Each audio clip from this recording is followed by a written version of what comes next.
사람들이 그것을 보지 못했기 때문에 안 믿고 있잖아요. 못 믿고 있잖아요. 사람은 하나님을 못 봐요. 사람은 하나님이 일하시는 손을 못 봐요. 천사들이 이래도 몰라요. 그렇기 때문에 하나님은 택한 사람을 통해서 일하는 거예요. 볼 수 있는 사람을 통해서 일하시는 거예요.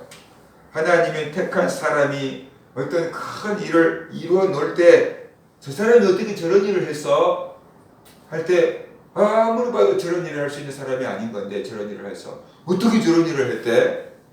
누가 한 거예요? 그 뒤에 하나님이 계시구나. 사람들은 이렇게 하나님을 발견하라는 것이에요. 요셉을 통해서 그 뒤에 하나님이 계시다는 것을 드러내고 싶으셨던 거예요.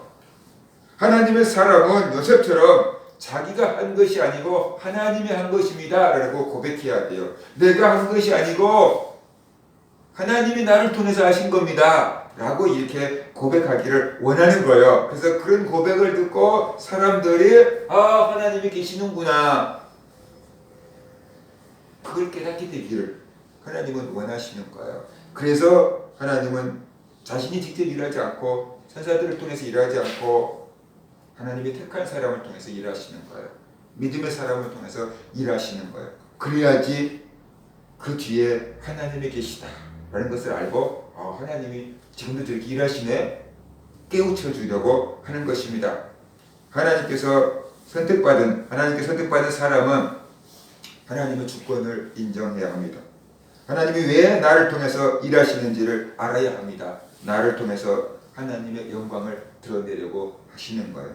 하나님의 영광을 드러낸다는 것을 우리는 너무 어렵게 생각할 필요가 없어요. 저 사람이 일하는 거 보니까 하나님이 계시네, 그거예요.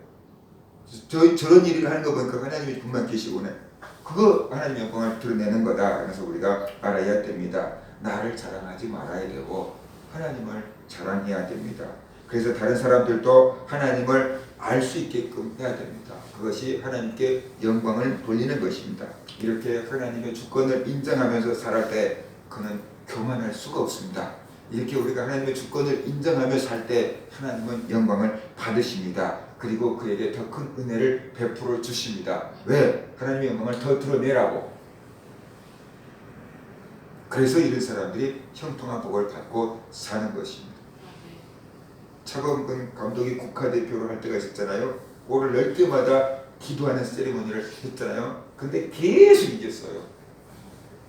그것을 국가대표지 어떤 기독교의 대표가 아니라고 못하게 막는 바람에 그때부터 게임에서 져서 감독 자리로 물러난 거잖아요. 우리가 하나님의 영광을 드러내면은 하나님께서 영광을 받기 위해서 계속 그 사람을 높여주십니다. 그래서 형통한 복을 주십니다.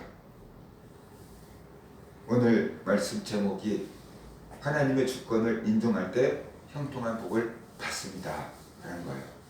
내 삶 가운데 하나님의 세상을 통치하고 다스리신다. 내 삶의 주인이 하나님이시다. 내 인생의 계획을 설계하신 분이 하나님이시다. 내 걸음을 인도하신 분이 하나님이다. 그 하나님을 믿고 여러분의 인생을 맡기고 살아가는 그런 성도들 되시기를 주의 이름으로 축원합니다. 기도하겠습니다.